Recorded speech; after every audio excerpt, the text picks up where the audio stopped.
इय्याका नाबुदु, ऐ अल्लाह हमारा माबूद तू है, हमारा मुश्किल कुशा तू है, हमारा सहारा तू है, हमारी बिगड़ी बनाने वाला तू है, हमारे हालात को बदलने वाला तू है। हम बीमार हो जाएं तो शिफा देने वाला तू है, हम दुखों में पड़ जाएं हमारे दुखों को दूर करने वाला तू है। इय्याका नाबुदु व इय्याका नस्तईन, ऐ अल्लाह हम तेरी ही इबादत करते हैं और तुझ ही से मदद मांगते हैं। खुबैब क्या तू ये कहने को तैयार है, क्या तू ये मानने को तैयार है, क्या तू अपनी जबान से ये जुमला बोलने को तैयार है कि मेरी जगह आज मोहम्मद रसूलुल्लाह को सूली पे चढ़ा दिया जाए? ऐ खुबैब अगर तू इतना बोल दे हम तुझे छोड़ देंगे, हम तुझे माफ कर देंगे, हम तुझे जीवन दान दे देंगे। आप अपनी मजबूती कर लीजिए, अपने हालात को ठीक कर लीजिए, अपनी तमाम चीजों को दुरुस्त कर लीजिए। उसके बाद भी अगर कोई इस मुल्क के नागरिकों को इस मुल्क से निकालने की बात करेगा तो फिर उसके बाद हम देखेंगे कि हमें कौन सा कदम उठाना है। जाहिर है कि हम इतने बुज़दिल और कमजोर भी नहीं है कि हमारी जानो माल और हमारी इज्जत व आबरू पर हमला हो और हम खामोश बैठे रहें। किताबुल्लाह व खैरुल हदी हदी मुहम्मदिन सल्लल्लाहु अलैहि वसल्लम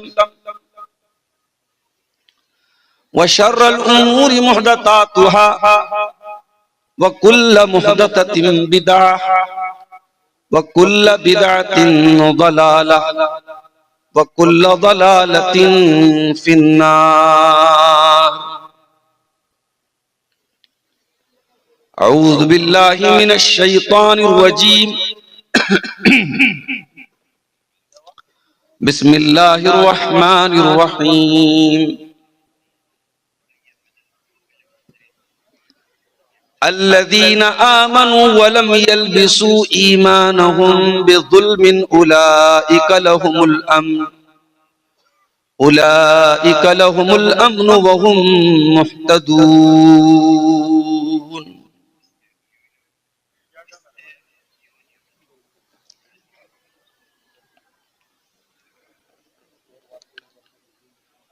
सभी खूबी सभी तारीफ है अल्लाह को ज़ेबा।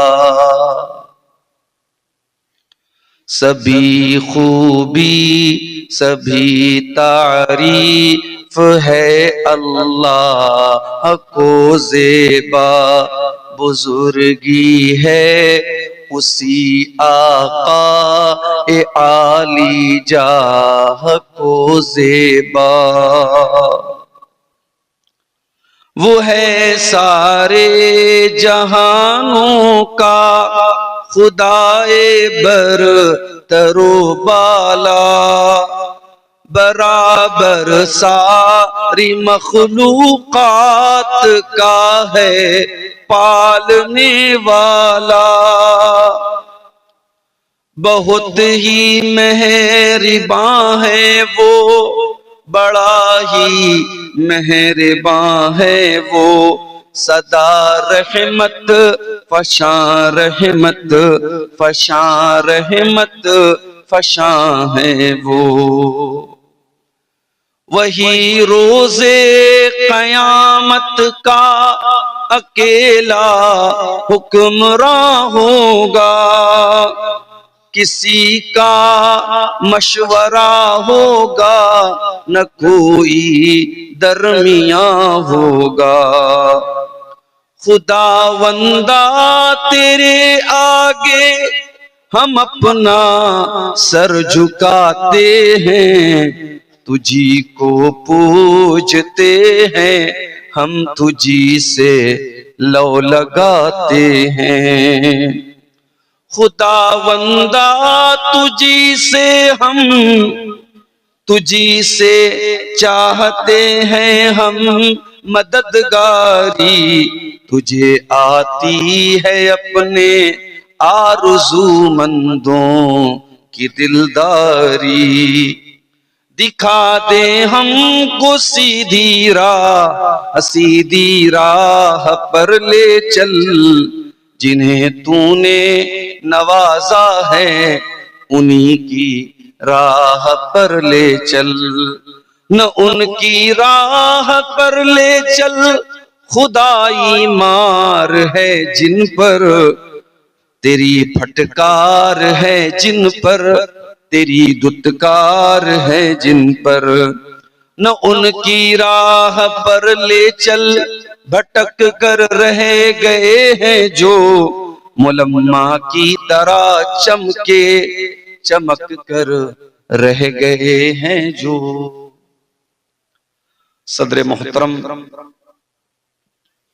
उलमाए किराम, मोहतरम बुजुर्गों, नौजवान साथियों, माओ और बहनों, प्यारे बच्चों,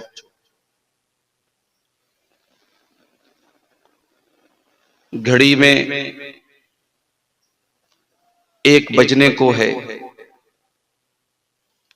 दिसंबर की सर्द रात है। प्रोग्राम अब अपने उस मोड़ पर है जिसको हम आखिरी मोड़ कहते हैं। और मुझे ये मालूम है कि बहुत देर से आप हजरात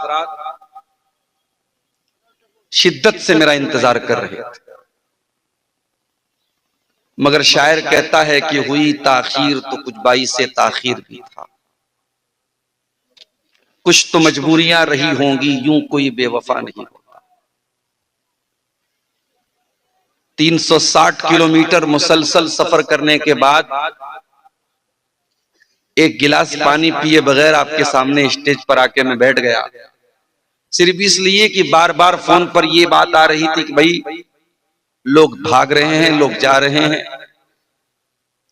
और मजमा मुंतशिर हो रहा है, आप जितना जल्दी मुमकिन हो आ जाए। और आप यकीन करें कि कटिहार से प्राणपुर की रोड पर 120 और 130 की स्पीड में गाड़ी चल रही हो और सामने कोहरा की चादर से लिपटी हुई फिजा भी हो, तो ये कोई आसान काम नहीं है मेरे प्यारे साथी। अल्लाह की तौफीक, अल्लाह की मदद, आपकी दुआएं ये हर मोड़ पर मेरा साथ देती हैं। और मैं तदरीस के साथ साथ सीमांचल के इन दूर दराज इलाकों में पहुंचता हूं और आप हजरात के सामने खिताब करता हूं। मैं समझता हूं ये आप हजरात की दुआओं की बरकत है, अल्लाह की तौफीक है, उसकी मदद है। अल्लाह से दुआ है रब्बुल आलमीन तमाम इस्लाम के दाइयान की, मुबल्लिगीन की, उलमाए किराम की खिदमत को अल्लाह ताला कबूल फरमाए और इस तरीके के जलसे जो छोटे छोटे मदरसों को जिंदगी बख्शने के लिए मुनक्किद होते हैं, सीमांचल के ये जलसे अगर ना हो तो शायद ये मदरसे भी बंद हो जाएं। ये छोटे छोटे मदरसे गांव गांव, खेड़े खेड़े में, और इन मदरसों को बाकी रखने के लिए, इन मदरसों को जिंदा रखने के लिए ये जलसे, ये मैं समझता हूं कि सीमांचल के समाज में जो मुस्लिम समाज है, जो शेरशाबादी समाज है, उस समाज में दीनी रूह को बाकी रखने के लिए एक लाइफ लाइन का काम करते हैं ये मदरसे और ये जलसे। इन्हें हमें कायम रखना है। हाँ, कुछ खराबियां हैं, कुछ कमियां हैं, उन्हें इंशाअल्लाह हम दूर करेंगे, उनकी इस्लाह की हम कोशिश करेंगे। मेरे भाइयों, हम और आप मुसलमान हैं और हमारे इस्लाम की जो सबसे खास बात है, जो हमें दूसरों से अलग करती है, दूसरों से डिफरेंट बनाती है, वो क्या है कि हम तौहीद के मानने वाले हैं।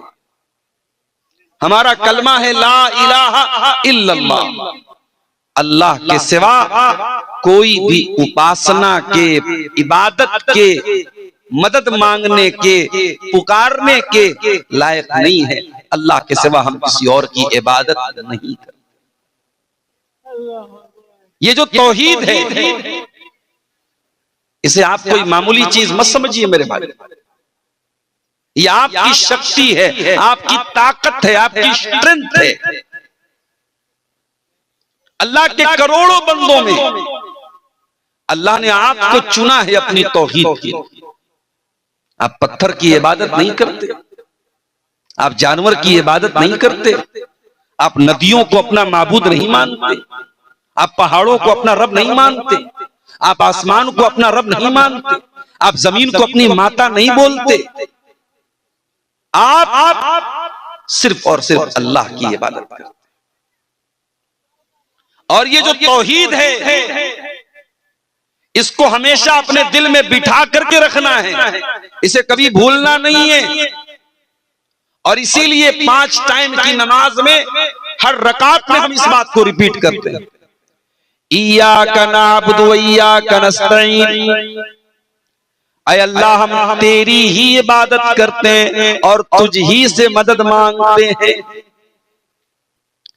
इतना बड़ा कमिटमेंट, इतना बड़ा वादा हम 5 टाइम की नमाज में, अगर सुन्नतों को साइड कर दो, अगर वितर की नमाज को साइड कर दो, सिर्फ फर्ज नमाजों की बात करो तो फजर से लेकर के ईशा तक 17 बार हम ये कमिटमेंट करते हैं।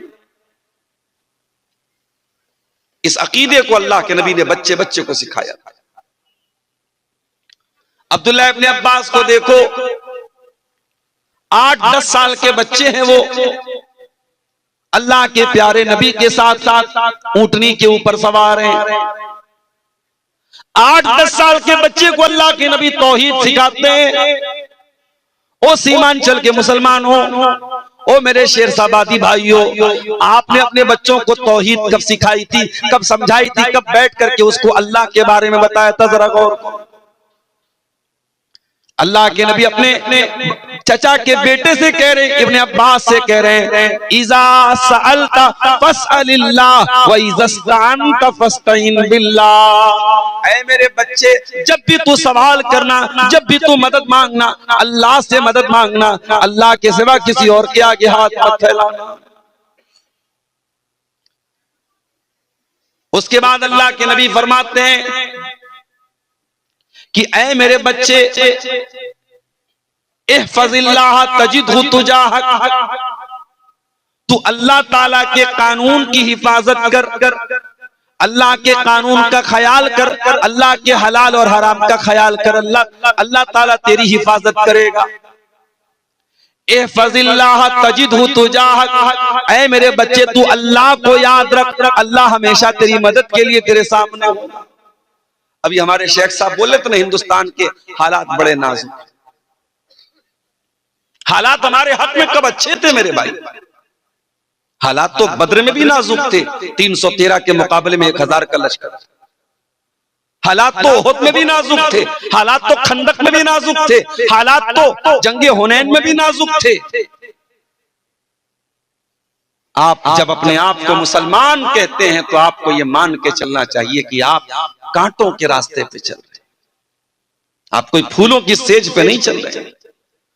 चुमी गोयम मुसलमानम बलरजम के दानम मुश्किलाते ला इलाहा।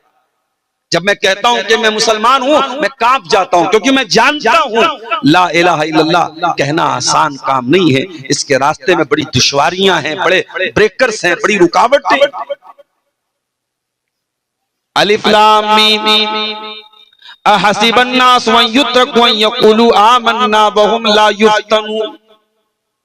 ऐ लोगों, क्या तुमने ये समझ के रखा है कि तुम ईमान ले आए, तुमने कलमा पढ़ लिया, अब तुमको आजमाया नहीं जाएगा, तुमको छोड़ दिया जाएगा? ऐसा होने वाला नहीं है। वलक़द फ़तन्नल्लज़ीना मिन क़ब्लिहिम फ़लयअलमन्नल्लाहुल्लज़ीना सदक़ू वलयअलमन्नल काज़िबीन।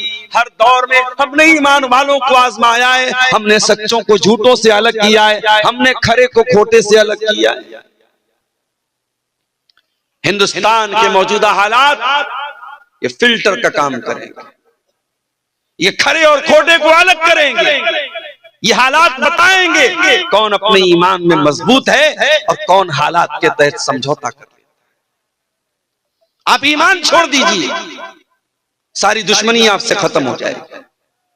आप इस्लाम छोड़ दीजिए, लोग आपको गले लगाने को तैयार है।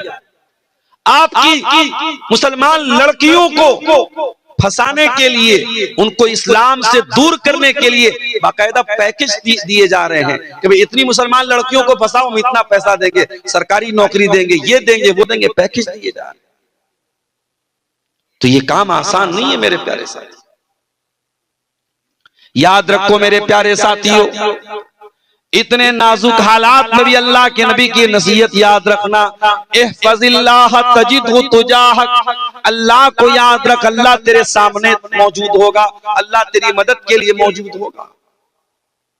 जितने भी नाजुक हालात आ जाएं, क्या अल्लाह के नबी के ऊपर गारे सौर में जो हालात आए थे, क्या वो नाजुक हालात नहीं थे? आप अपने यारे गार के साथ साथ हजरत अबू बकर सिद्दीक के साथ साथ गारे सौर में ठहरे हुए हैं और दुश्मन बिल्कुल करीब पहुंच चुका है, इतना करीब पहुंच चुका है। हजरत अबू बकर सिद्दीक कहते हैं, अल्लाह के नबी, लौ नज़रा अहदुहुम तहत क़दमैहि लअबसरना, अगर उन्होंने जरा सा नीचे देख लिया, हम पकड़ लिए जाएंगे, हम गिरफ्तार हो जाएंगे। ऐ अल्लाह के नबी, हमें कौन बचाएगा? आपने बड़े इत्मीनान से जवाब दिया, ऐ अबू बकर ला तहज़न इन्नल्लाह माना, ऐ अबू बकर डरो नहीं, ऐ अबू बकर घबराओ नहीं, अल्लाह हमारे साथ है, अल्लाह हमारे साथ है। हम अल्लाह के दीन के लिए निकले, अल्लाह के काम के लिए निकले, अल्लाह जरूर हमारी मदद करेगा। आपकी जिंदगी में नमाज नहीं है, आपकी जिंदगी में अल्लाह का डर नहीं है, आप 24 घंटे में 1 घंटा अल्लाह को दे, अल्लाह के दीन को देने के लिए तैयार नहीं है। आप जलसे में भी आते हैं, मटर गश्ती में ज्यादा वक्त गुजारते हैं, पिंडाल के नीचे बैठकर कुरान और सुन्नत की बातें सुनना आपके लिए मुश्किल है। आपके मोबाइल पर गाने भरे पड़े हैं, आप ईयरफोन लगा के म्यूजिक सुन रहे हैं। जब आप अल्लाह से दूर हैं, जब आपकी जिंदगी अल्लाह से दूर है, मेरे प्यारे भाइयों, फिर अल्लाह की मदद कहां से आए? नबी ने उसूल बता दिया, इहफज़िल्लाह तजिदहु तुजाहक, अल्लाह को याद रख, अल्लाह तेरे सामने। ये बात अल्लाह के नबी 8 साल के बच्चे को सिखा रहे। और अगला जुमला सुनिए, अल्लाह के प्यारे नबी फरमाते हैं, वालम अन्नल उम्मता लविज्तमात अला अन यनफऊका बिशैइन ला यनफऊका इल्ला बिशैइन क़द कतबहुल्लाहु लक। ऐ मेरे बच्चे, सारी दुनिया मिलकर के अगर तुझे कोई फायदा पहुंचाना चाहे, तेरा कोई फायदा नहीं पहुंचा सकती सिवाय उसके जो तेरे मुकद्दर में लिखा है। हमारी मस्जिदें बन गई, हमारी ईदगाह बन गई, हमने कागज क्यों नहीं ठीक किया? हमने ये सोचा साहब फला की सरकार है, वो हमारे बड़े फेवर में है, बड़े हमारे हक में है, हमें जरूरत नहीं। आपने ये क्यों भूल गया कि इस मुल्क में आपको जो काम करना है कानून और संविधान के दायरे में करना है। और अभी 5 दिसंबर की लास्ट डेट है, तमाम वक्फ की जितनी प्रॉपर्टीज हैं उसको पोर्टल पे चढ़ाने के लिए मुसलमान अभी भी चादर तान के सोया। कितनी मस्जिदें हैं, कितने कब्रिस्तान हैं, कितनी ईदगाहें हैं, अभी तक उनका कोई डाटा पोर्टल पे चढ़ाया नहीं गया है। और जो मुतवल्ली है, जो जिम्मेदार है, वह आराम से सो रहा है। सरकार ने क्लियर कर दिया 5 तारीख के बाद हम कोई इस बारे में सुनवाई नहीं करें। तो भाइयों, आप बीमार होते हैं तो या अल्लाह शिफा दे दे, या अल्लाह शिफा दे दे, या अल्लाह शिफा दे दे, ये वजीफा पढ़ने से आप ठीक नहीं होते। आप डॉक्टर के पास जाते हैं, दवा लेते हैं, इलाज कराते हैं, उसके बाद आप अल्लाह से कहते हैं अल्लाह तू शिफा दे। आप रोजी रोटी कमाने के लिए दुकान खोलते हैं, शटर खोलते हैं, काउंटर पे बैठते हैं, उसके बाद अल्लाह से दुआ करते हैं अल्लाह कस्टमर भेज दे, मेरी रोजी में बरकत दे दे, तब अल्लाह तबारक व तआला आपको रोजी देता है। दुनिया दारुल असबाब है। आप यहां चुपचाप हाथ पैर के तोड़ के बैठ के दूसरों के भरोसे रहेंगे तो ये दुनिया, याद रखिए, ये दुनिया का उसूल है, ये दुनिया दूसरों को कुचल करके आगे बढ़ना जाना। अल्लाह के नबी हमें एक उसूल बता रहे हैं कि अगर अल्लाह तबारक व तआला ने आपके मुकद्दर में कोई फायदा लिखा है तो दुनिया की कोई ताकत रोक नहीं सकती है। और सारी दुनिया मिल करके अगर आपको कोई नुकसान पहुंचाना चाहे, कुछ बिगाड़ना चाहे, ला यज़ुर्रुका इल्ला बिशैइन क़द कतबहुल्लाहु अलैक, आपका कोई नुकसान नहीं पहुंचा सकती आपको सिवाय उसके जो अल्लाह ने आपके मुकद्दर में लिखा। आप अपनी मजबूती कर लीजिए, अपने हालात को ठीक कर लीजिए, अपनी तमाम चीजों को दुरुस्त कर लीजिए। उसके बाद भी अगर कोई इस मुल्क के नागरिकों को इस मुल्क से निकालने की बात करेगा तो फिर उसके बाद हम देखेंगे कि हमें कौन सा कदम उठाना है। जाहिर है कि हम इतने बुज़दिल और कमजोर भी नहीं है कि हमारी जानो माल और हमारी इज्जत आबरू पर हमला हो और हम खामोश बैठे, ये तो नहीं हो सकता। अल्लाह के प्यारे नबी सल्लल्लाहु अलैहि वसल्लम ने अगर कोई इंसान अपने सेल्फ डिफेंस में, अपनी आत्मरक्षा में अगर कोई लड़ते हुए मर जाए, अल्लाह के नबी ने उसे शहीद का दर्जा दिया। मन कुतिला दून नफ्सिही फहुवा शहीद, मन कुतिला दून मालिही फहुवा शहीद। जो अपने माल को बचाने के लिए अपनी जान की हिफाजत करते हुए अगर कत्ल हो जाए तो अल्लाह के नबी ने उसको शहीद का दर्जा दिया है। तो इस्लाम आपको बुज़दिली नहीं सिखाता है, माफ कीजिएगा। और ये जो कलमा हम पढ़ते हैं, कलमा तौहीद ला इलाहा इल्लल्लाह, ये कलमा भी हमें बहादुर बनाता है। इस कलमे को पढ़ने के बाद मेरे प्यारे भाइयों, इस कलमे पर डटे रहना है, जमे रहना है, हालात जैसे भी आ जाएं, इस कलमे से पीछे नहीं हटना है। जो पीछे हट जाए वो अपने ईमान की खैर बनाए, वो मुसलमान नहीं है। इन्नल्लज़ीना क़ालू रब्बुनल्लाह सुम्मा इस्तक़ामू ततनज़्ज़लु अलैहिमुल मलाइकतु अल्ला तख़ाफू वला तहज़नू व अबशिरू बिल जन्नतिल्लती कुन्तुम तुअदून। जो लोग अल्लाह को अपना रब मानते हैं और फिर उसके ऊपर डर जाते हैं, अल्लाह के फरिश्ते आकर के उनको तसल्ली देते हैं कि तुम डरो नहीं, तुम परेशान ना हो, अल्लाह की मदद तुम्हारे साथ है, तुम्हें गमगीन होने की कोई जरूरत नहीं है, तुम्हें परेशान होने की कोई जरूरत नहीं है। अगर दुनिया में तुम परेशान भी रहोगे, हलाक भी हो जाओगे, आखिरत में तुमको जन्नत मिलेगी, तुम्हें परेशान होने की कोई जरूरत नहीं है। मेरे प्यारे भाइयों, हजरत बिलाल को कौन भूल सकता है?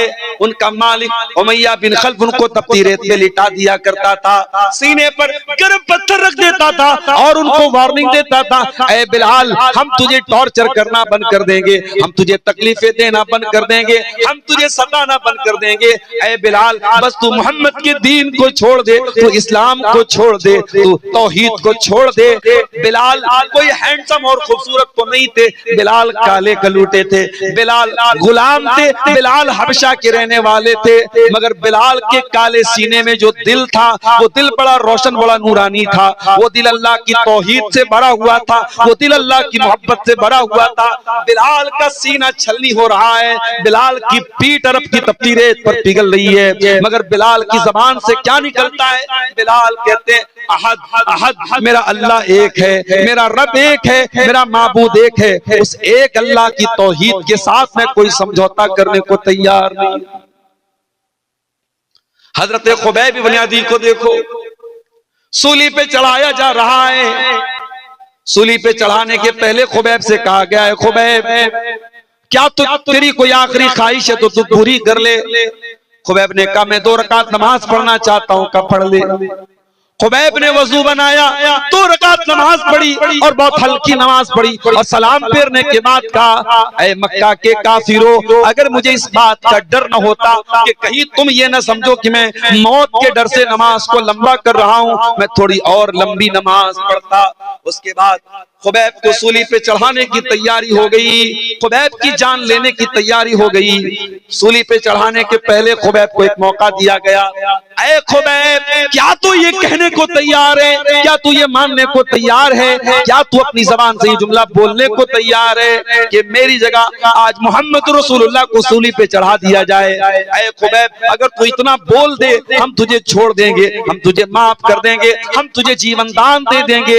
ऐ खुबैब, तेरे सीने में रसूल की कैसी मोहब्बत थी, तेरे सीने में ईमान की कैसी मोहब्बत थी। खुबैब ने कहा, मक्का के काफिरों, तुम मेरी जगह मेरे नबी को सूली पे चढ़ाने की बात कर रहे हो, अरे मैं तो ये भी गवारा न करूंगा कि मेरे नबी के पांव में कांटा भी चुभोया जाए और खुबैब की जान को बख्श दिया जाए, खुबैब को माफ कर दिया जाए, खुबैब को छोड़ दिया जाए। खुबैब तो इस पर भी गवारा, ये खुबैब को तो ये भी गवारा नहीं है। ये तौहीद की बरकत है मेरे साथ। तौहीद इंसान को हिम्मती बनाती है। हजरत सुमैया को देखो, है तो वो एक औरत दुनिया वाले कहते औरत बड़ी कमजोर होती है, औरत बड़ी जज्बाती होती है, औरत बड़ी नाजुक होती है। मैं कहता हूं अगर औरत ईमान वाली बन जाए, तौहीद वाली बन जाए, इस्लाम वाली बन जाए, ये पहाड़ों से ज्यादा मजबूत बन सकती है। सुमैया बूढ़ी हो चुकी हैं, जवान बेटा उनका अम्मार है और उनके शौहर यासिर हैं। बाप शौहर के सामने बीवी और माँ के सामने बेटे को ये धमकी दी जा रही है। अबू जहल ये धमकी देता है, ऐ सुमैया बिन्त खय्यात, अगर तूने इस्लाम न छोड़ा, अगर तूने मोहम्मद का दीन न छोड़ा, ऐ सुमैया हम तेरे बदन के कपड़े उतार देंगे, हम तुझे मादर जात नंगा कर देंगे, हम तुझे सर से पैर तक नंगा कर देंगे, निर्वस्त्र कर देंगे, तेरे बदन के कपड़े उतार देंगे। सुमैया बिन्त खय्यात इस्लाम छोड़ने को तैयार नहीं, तौहीद से समझौता करने को तैयार नहीं, मोहम्मद का दीन छोड़ने को तैयार नहीं। बिल आखिर अबू जहल ने सुमैया को नंगा कर दिया, जवान बेटे के सामने उसकी माँ को बरहना कर दिया और बड़ी बेदर्दी से बर्छी मार के हजरत सुमैया को शहीद कर दिया। इस्लाम की राह में पहला खून बहाने वाली अगर कोई औरत है वो सुमैया बिन्त खय्यात है। मेरे प्यारे भाइयों, एक औरत होने के बावजूद सुमैया ने जान तो दे दी मगर ईमान से समझौता न किया। सुमैया ने कयामत तक आने वाले मुसलमानों को ये मैसेज दिया, वो तौहीद पे चलने वालों, हालात से घबरा न जाना, हालात से परेशान न हो जाना। अगर तुम तौहीद वाले हो तो अपने कलेजे को मजबूत कर लेना। तौहीद आपको मजबूत बनाती है। तौहीद का मानने वाला एक अल्लाह को मानता है। ऐसा नहीं है नवंबर में उसका माबूद कोई और है, दिसंबर में कोई और है, जनवरी में कोई और है, फरवरी में कोई और है, गर्मी का देवता कोई और है, जाड़े का देवता कोई और है, दौलत कोई और दे रहा है, ताकत कोई और दे रहा है। ऐसा नहीं। उसे दौलत अगर मांगनी हो अल्लाह से मांगेगा, उसे शिफा मांगनी हो अल्लाह से मांगेगा। हजरत यूसुफ अलैहिस्सलाम को देखो, यूसुफ कहां पहुंच गए? जेल में पहुंच गए। जबकि हजरत यूसुफ नबी थे, बाप भी नबी थे, वो भी नबी थे, बहुत खूबसूरत थे हजरत यूसुफ अलैहिस्सलाम। लेकिन हालात देखो मेरे भाइयों, बेकसूर होने के बावजूद, बेगुनाह होने के बावजूद यूसुफ अलैहिस्सलाम जेल की काल कोठरी में पहुंच गए। और ये मत समझना कि जेल में जब वो पहुंच गए तो उसको मुसीबत समझ रहे थे, वो खुद अल्लाह से दुआ मांग रहे थे, अल्लाह मुझको जेल में पहुंचा। क्यों दुआ मांग रहे थे? आओ उनकी दुआ पढ़ के सुना देता हूं। कितनी प्यारी दुआ करते हजरत यूसुफ अलैहिस्सलाम। कहते रब्बी सिजनु अहब्बु इलैया मिम्मा यदऊननी इलैहि। ऐ अल्लाह, ये औरतें, ये मिस्र की औरतें मुझसे गलत काम करवाना चाहती हैं। ऐ अल्लाह, ये अजीज़ मिस्र की बीवी मुझसे ज़िना करवाना चाहती है। ऐ अल्लाह, ये मुझसे गलत काम करवाना चाहते हैं। ऐ अल्लाह, रब्बिस सिजनु अहब्बु इलैया मिम्मा यदऊननी इलैहि। ऐ अल्लाह, ये औरतें मुझसे जो काम करवाना चाहती हैं उससे बेहतर तो ये है, ऐ अल्लाह मुझे तू जेल की काल कोठरी में डाल दे।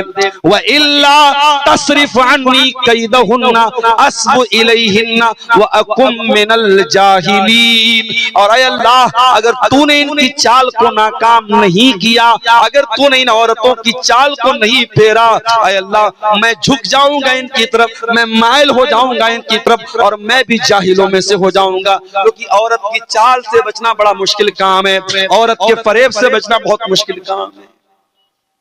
अगर यूसुफ अलैहिस्सलाम जैसे पैगंबर को इस बात का डर है औरत के फंदे में वो न फंस जाएं, तो आज के कमजोर ईमान वाले नौजवानों, आप अपने दामन को भी बहुत बचा के रखिए। जमाना बहुत नाजुक है, औरत का फितना बड़ी तेजी से समाज में फैल रहा है। मैं माफ कीजिए अगर हमारी माएं बहनें सुन रही हैं, मैं जब औरत का लफ्ज बोल रहा हूं तो कोई ये ना समझे कि मैं तमाम औरतों को जिम्मेदार करार दे रहा हूं इन हालात का, नहीं। लेकिन ये अल्लाह के नबी की हदीस भी है कि दुनिया का सबसे बड़ा फितना, इस उम्मत के मर्दों के लिए सबसे बड़ा फितना औरत का फितना है। और ये औरत कब फितना बनती है?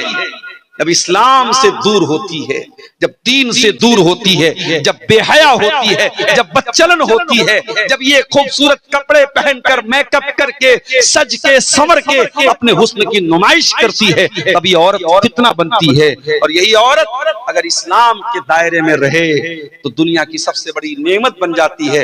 अल्लाह के नबी ने फरमाया दुनिया का सबसे बड़ा खजाना 3 चीजें हैं, 3 चीजों को खजाना बना लो, 3 चीजों को स्टोर कर लो, 3 चीजों को अपने घर में बचा के रख लो। कल्बन शाकिरा व लिसानन जाकिरा व ज़ौजतन मुमिनतन तुइनुहु अला अम्रिल आखिरा। अपने सीने में ऐसा दिल पैदा कर लो जो अल्लाह का शुक्र अदा करने वाला हो, अपने मुंह में ऐसी जबान पैदा कर लो जो अल्लाह का जिक्र करने वाली हो, और ऐसी औरत अपने घर में लेके आ जाओ जो दीनदार हो और दीन में तुम्हारी मदद करे, दीन के कामों में तुम्हारी मदद करे। मेरे प्यारे साथियों, हजरत यूसुफ अलैहिस्सलाम उस औरत के फितने से बचने की दुआ करते और कहते हैं अल्लाह मुझे तू जेल में पहुंचा। अल्लाह ने यूसुफ अलैहिस्सलाम की दुआ कबूल कर ली। यूसुफ बेगुनाह थे फिर भी जेल में पहुंच गए, और जेल में पहुंचने के बाद यूसुफ अलैहिस्सलाम आराम से नहीं बैठ गए। हम और आप होते तो जेल में पहुंच करके आंसू बहाते, हम कहां चले आए। न तो घर के जैसा बिस्तर है, न तो घर के जैसा खाना है, न मां है पास में, न बाप है पास में। और यूसुफ नबी के बेटे हैं, पैगंबर के बेटे हैं, बड़े बाप के बेटे हैं, बड़े नाज़ो नेमत से उनको पाला गया था, और आज कहां पहुंच गए, कैद खाने में पहुंच गए। कोई अपराध भी नहीं किया, कोई कसूर भी नहीं है, लेकिन यूसुफ अलैहिस्सलाम जेल की काल कोठरी में पहुंचने के बाद भी अपने मिशन को नहीं भूलते। वो जेल के अंदर जो कैद खाने के अंदर जो साथी होते हैं उनको तौहीद की दावत देने लगते हैं, उनको इस्लाम के बारे में बताने लगते हैं। 2 कैदियों से कहते हैं या साहिब इस सिजनी अरबाबुन मुतफर्रिकून खैरुन अमिल्लाहुल वाहिदुल क़ह्हार। ऐ मेरे कैद खाने के साथियों, ये बताओ कि एक अल्लाह ज्यादा बेहतर है या कई खुदाओं को मानना ज्यादा बेहतर है। मा ताबुदून मिन दूनिही इल्ला अस्माअन सम्मैतुमूहा अंतुम व आबाउकुम मा अंज़लल्लाहु बिहा मिन सुल्तान। ऐ लोगो, तुम अल्लाह को छोड़ के जिनको पुकारते हो वो तो सिर्फ नाम है जो तुमने रख लिए, तुम्हारे बाप दादा ने रख लिए, उनकी अल्लाह ने कोई दलील नहीं उतारी है।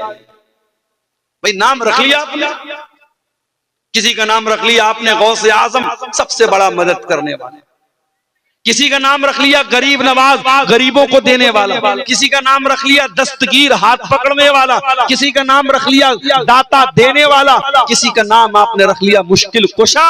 आपने नाम रख लिए हैं, अल्लाह को छोड़ करके इनकी कोई हकीकत नहीं है, अल्लाह के सिवा कोई देने वाला नहीं है। मेरे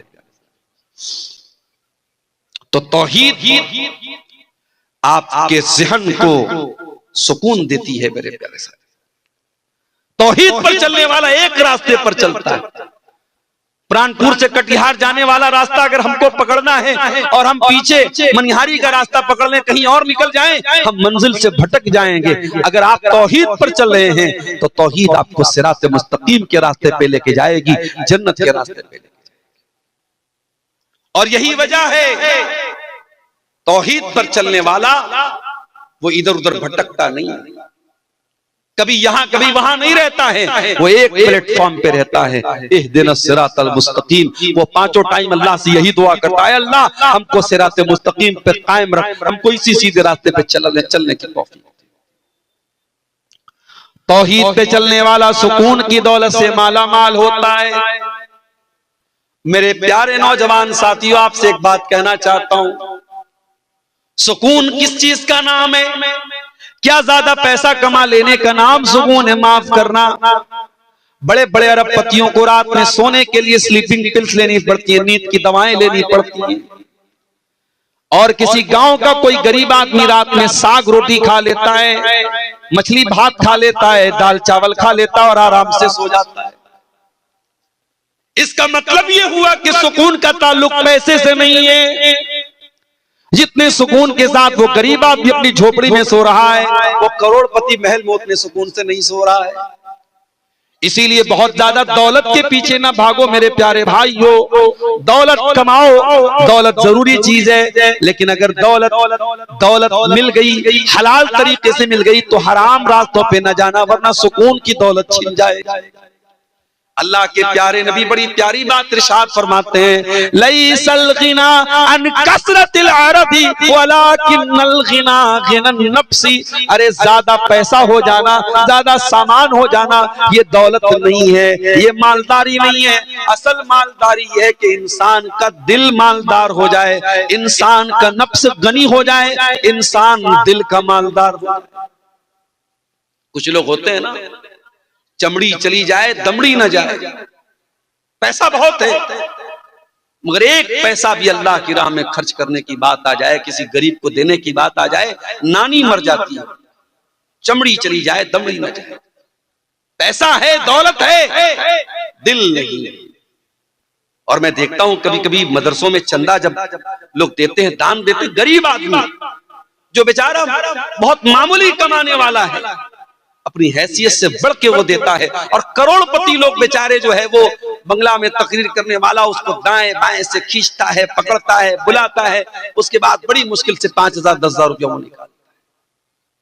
तो अल्लाह ताला क्या तो नीयत देखी जाएगी, अल्लाह क्या तो इखलास देखा जाए। सही बुखारी की पहली हदीस क्या है? इन्नमल आमालु बिन्नियात, सारी नेकियों का दारो मदार अल्लाह ताला की नीयत पर है। आप कटिहार छोड़ के दिल्ली जा रहे हैं, आप कटिहार छोड़ के गुवाहाटी जा रहे हैं, आप कटिहार की सरजमीन छोड़ के मुंबई जा रहे हैं, किस लिए जा रहे हैं? पैसा कमाने के लिए, बाल बच्चों का पेट भरने के लिए। और एक आदमी कटिहार छोड़ के या कोई भी जगह छोड़ के दूसरी जगह जा रहा है, क्यों जा रहा है? अपना दीन बचाने के लिए, अपना ईमान बचाने के लिए, अपने आप को इस्लाम पर अमल करने के लिए। दोनों ने शहर छोड़ा, दोनों ने वतन छोड़ा, लेकिन जिसने दीन और ईमान के लिए अपना वतन छोड़ा, उसको शरीयत में मुहाजिर कहा जाएगा, उसके अमल को हिजरत कहा जाएगा, उसको हिजरत का सवाब मिलेगा। लेकिन जो रोजी रोटी के लिए, किसी लड़की से शादी करने के लिए, किसी औरत को हासिल करने के लिए, किसी दौलत को हासिल करने के लिए अपना शहर छोड़ के जाएगा, उसको हिजरत का सवाब नहीं मिलेगा। अमल एक है, काम एक है, नीयत अलग अलग हो गई तो मामला बदल गया मेरे प्यारे साथियों। इसलिए नीयत को दुरुस्त करो। तौहीद आपकी नीयत को भी दुरुस्त करती है। अगर आपकी तौहीद पक्की होगी तो आप नमाज अल्लाह के लिए पढ़ेंगे, आप मदरसे में दान अल्लाह के लिए देंगे, आप गरीबों की मदद अल्लाह के लिए करेंगे, आप रोजा अल्लाह के लिए रखेंगे, आप हज करेंगे अल्लाह के लिए, आप ज़कात देंगे अल्लाह के लिए। अगर आपकी तौहीद पक्की है तो आपकी नीयत पक्की है। परसों जुमा का दिन है, फजर की नमाज में अगर आप पहुंचे, और उम्मीद है कि आप पहुंचेंगे, क्योंकि आप जलसे में अगर रात को 1 डेढ़ बजे 2 बजे तक जलसे में आप रह रहे हैं तो आपके अंदर दीन का बड़ा जज्बा है, बड़ा शौक है, तो आप फजर की नमाज भी जमात से जरूर पढ़ते होंगे इंशाअल्लाह। अगर आप जुमा के दिन फजर की नमाज में पहुंचे और इमाम साहब ने सुन्नत के मुताबिक पहली रकात में सूरह सजदा की तिलावत की और दूसरी रकात में उन्होंने सूरह दहर की तिलावत की, तो सूरह दहर में ये आयतें भी आप इमाम साहब के मुंह से सुनेंगे। इन्नमा नुतिमुकुम लिवजहिल्लाह व युतिमूना अत्ताम अला हुब्बिही मिस्कीनन व यतीमन व असीरा। अल्लाह के नेक बंदे गरीबों को खाना खिलाते हैं, यतीमों को खाना खिलाते हैं, कैदियों को खाना खिलाते हैं। इन्नमा नुतिमुकुम लिवजहिल्लाह। और जब वो गरीबों को खाना खिलाते हैं तो इसलिए नहीं खिलाते कि फोटो खींच लें उनका। हम लोग भी कहीं जाते हैं जलसों में, प्रोग्रामों में, तो अब ये सेल्फी लेने वाले जो हमारे नौजवान हैं वो दस्तरखान पे भी जाके सेल्फी ले। मैं मना करता हूं, भैया मत फोटो मत लो। ऐसे ही लोग उलमा को बदनाम करते, उलमा खाते बहुत है, मौलवी खाता बहुत है। और जब ये कहो कि भाई अपने बच्चे को मौलवी बनाओ तो कहते हैं खाएगा कहां से। बड़ी अजीब बात है। ऐसे तो बोलेंगे मौलवी खाता बहुत है, और बच्चे को आलिम बनाने की बात कहो तो बोलेंगे खाएगा कहां से। तो दस्तरखान पर भी हमारे फोटो लिए जा रहे हैं। क्यों साहब? स्टेटस पे लगाएंगे, मोबाइल पे लगाएंगे, फेसबुक पे डालेंगे, अब्दुल गफ्फार साहब देसी मुर्गा खा रहा है। एक जगह जलसे में अपनी बेटी को लेके चला गया। ये यूट्यूबर लोग, अल्लाह इनको माफ करे, इनको थंबनेल लगाना भी नहीं आता। नेपाल में एक जलसे में भी गया अपनी बच्ची को लेके, तो एक यूट्यूबर ने थंबनेल लगाया, अब्दुल गफ्फार सलवी अपनी बेटी को ले गया, जलसा में ले गया, तकरीर में ले गया। अरे भाई ले गए बोल दो भाई, क्या मतलब जबान ऐसी हो चुकी है कि वो समझ में नहीं आता कि उनको हिंदी में क्या लिखना चाहिए। तो खाना आदमी खा रहा है, उसका भी लोग फोटो ले रहे हैं। फोटो तो ठीक है, मैं उसको हराम नहीं मानता, लेकिन बिला वजह बिला जरूरत आप कम से कम उलमा को खाने के टाइम तो बख्श दो भाई। आदमी खाना खा रहा है, उसकी क्या पोजीशन है, किस हालत में वो मुंह बनाए हुए, आप इसी हालत में फोटो ले रहे हो। मैं बहुत सख्ती से मना करता हूं कि भाई फोटो कम से कम खाना खाने के टाइम तो फोटो। कई बार ऐसा होता है, जलसा तकरीर करके मुझे निकलना है, फौरन ट्रेन पकड़नी है, भागना है, मौलाना एक सेल्फी लेना है, मौलाना एक, अबे तुम्हारी सेल्फी के चक्कर में भाई मेरी ट्रेन छूट जाए। तो फोटो लेने का, सेल्फी लेने का बड़ा शौक है। तो बात ये किससे निकली? खाना खाने से बात निकली। अल्लाह के नेक बंदे खाना खिलाते हैं गरीबों को, लेकिन जब खाना खिलाते हैं तो थैंक यू सुनने के लिए नहीं, जज़ाकल्लाह खैर सुनने के लिए नहीं, शुक्रिया सुनने के लिए नहीं। कहते इन्नमा नुतइमुकुम लिवजहिल्लाह, हम तुम्हें अल्लाह ताला की रजा के लिए खाना खिला रहे हैं। ला नुरीदु मिनकुम जज़ाअन वला शुकूरा, हमें तुमसे कोई बदला नहीं चाहिए, हमें तुमसे कोई शुक्रिया नहीं चाहिए। इन्ना नखाफु मिर रब्बिना यौमन अबूसन कमतरीरा, हम तो अल्लाह के अजाब से डरते हैं, हम तो कयामत के दिन से डरते हैं, और इसलिए हम तुमको खाना खिला रहे हैं। मेरे प्यारे भाइयों, तौहीद में मजबूत हो जाओगे तो नीयत भी अच्छी हो जाएगी। मदीना में एक आदमी का इंतकाल हो गया। इंतकाल के बाद जब उनको जनाजे के लिए उनको जब नहलाया जाने लगा, जब उनको मैयत को गुस्ल दिया जाने लगा, उनकी पीठ के ऊपर बड़े बड़े मोटे मोटे निशान पाए गए बोरे के। नहलाने वालों ने कहा ये तो बहुत बड़ी हस्ती थी, ये तो अल्लाह के नबी के अहले बैत में से थे, अल्लाह के रसूल के घर वालों में से थे, ये तो नबी के नवासे के बेटे थे। नवासे के बेटे को क्या बोलेंगे? हमारे यहाँ पर नवासा बोलते, आप क्या क्या बोलते? पर नवासा ही बोलते। नबी के पर नवासे हैं, ये नवासे के बेटे हैं। अली इब्ने हुसैन उनका नाम था। उनको गुस्ल दिया जा रहा है और पीठ पर मोटे मोटे बोरे के निशान। नहलाने वालों ने लोगों से पूछा क्या मामला है, इनकी पीठ पर ये निशानात कैसे? बात उड़ते उड़ते मदीना में फैल गई। मदीना के कुछ गरीब घरों तक ये बात पहुंची। उन गरीबों ने आकर के कहा अल्लाह की कसम हमें पता चल गया इनकी पीठ पर ये मोटे मोटे निशान क्यों हैं। कहा महीने की पहली तारीख आती थी, हर महीने की पहली तारीख को हमारे घर का महीने भर का राशन अल्लाह का कोई नेक बंदा बोरे में भर के अपनी पीठ पे लाद के महीने की पहली तारीख को हमारे घरों पे पहुंचा दिया करता था। रात के सन्नाटे में वो आता था, हमें पता भी नहीं चलता था वो अनाज लाने वाला कौन है, वो राशन लाने वाला कौन है। और ऐसा एक नहीं, कई परिवारों के साथ ऐसा हो रहा था, कई फैमिली के साथ ऐसा हो रहा था। आज अली बिन हुसैन की पीठ पर पाए जाने वाले इन निशानों ने उनकी छुपी हुई नेकी को आम कर दिया। जिस नेकी को उन्होंने जिंदगी भर छुपा करके रखा, आज उनकी नेकी दुनिया के सामने आ गई और दुनिया को पता चल गया कि मदीना के उन गरीब परिवारों को खाना पहुंचाने वाला, राशन पहुंचाने वाला और अनाज पहुंचाने वाला कोई और नहीं, नबी के अहले बैत का एक फर्द था, अली बिन हुसैन। ये इखलास होता है मेरे प्यारे साथियों, तौहीद की बरकत से आपके अंदर इखलास आता है। अगर आप तौहीद में पक्के हो जाएंगे, अल्लाह ताला आपको सुकून की दौलत भी देगा। वही सुकून जिस सुकून को तलाश करने वाले आज कहां कहां तलाश कर रहे हैं।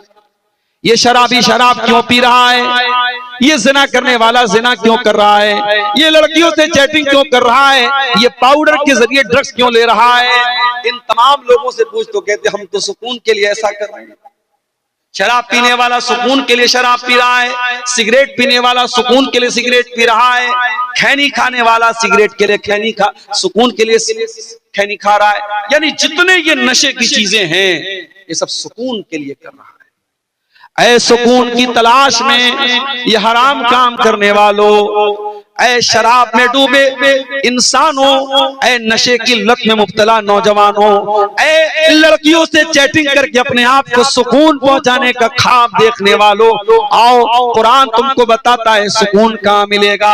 कुरान तुमको नुस्खा बताता है, कुरान तुमको तरीका बताता है। अला बिज़िक्रिल्लाहि तत्मइन्नुल कुलूब। मेरे बंदो, तुम्हें सुकून मिलेगा तो अल्लाह के जिक्र में मिलेगा, तुम्हें सुकून मिलेगा तो अल्लाह के कलाम में मिलेगा, तुम्हें सुकून मिलेगा तो अल्लाह को याद करके मिलेगा।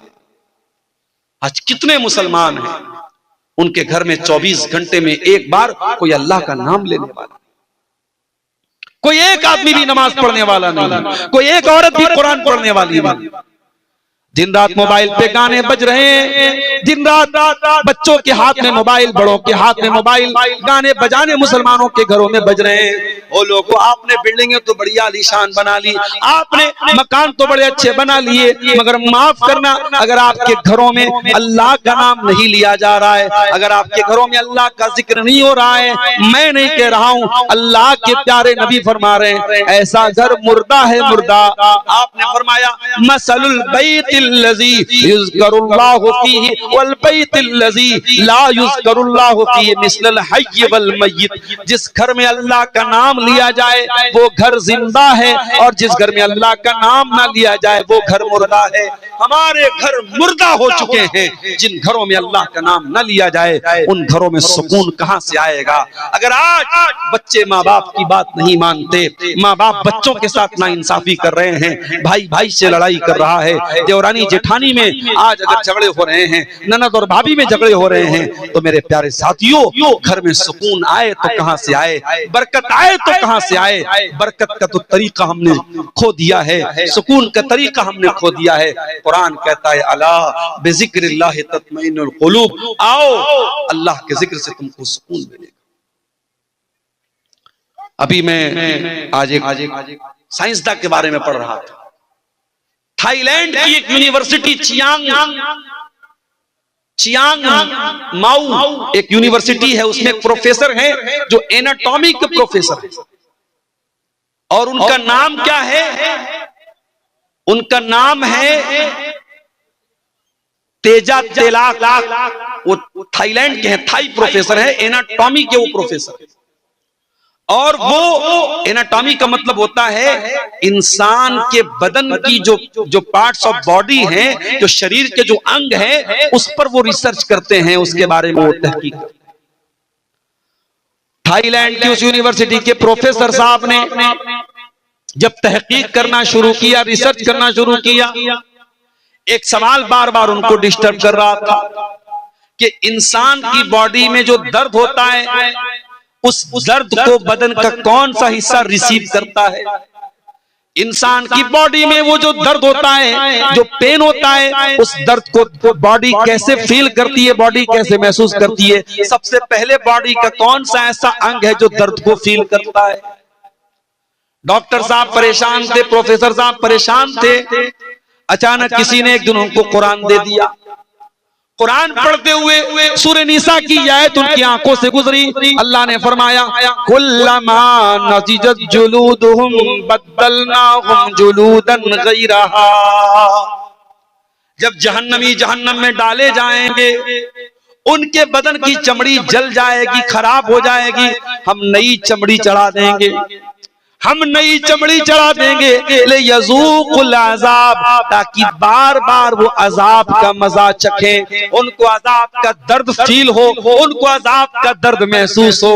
प्रोफेसर साहब ने जब कुरान की आयत पढ़ी, उन्होंने कहा इसका मतलब ये हुआ कि शरीर में अगर कोई अंग है जो दर्द को सबसे पहले फील करता है, सबसे पहले रिसीव करता है, तो वो इंसान की स्किन है, इंसान की चमड़ी है, इंसान की त्वचा है। डॉक्टर साहब ने, वीडियो मौजूद है यूट्यूब पर, आप जाके देख लीजिए। सऊदी अरब में एक बहुत बड़ी कॉन्फ्रेंस हुई और उस कॉन्फ्रेंस में खड़े होकर के उन्होंने इस्लाम कबूल किया, ला इलाहा इल्लल्लाह मुहम्मद रसूलुल्लाह का कलमा पढ़ा, और उन्होंने कहा 1400 साल पहले अरब के एक उम्मी को ये बात किसने बताई जो मेरी पूरी जिंदगी की रिसर्च का निचोड़ है, पूरी जिंदगी मेहनत करने के बाद और तहकीक करने के बाद जो बात मैं बता रहा हूं, कुरान हकीम 1400 साल पहले वो बात कैसे बता रहा है। इसका मतलब ये कुरान अल्लाह का कलाम है।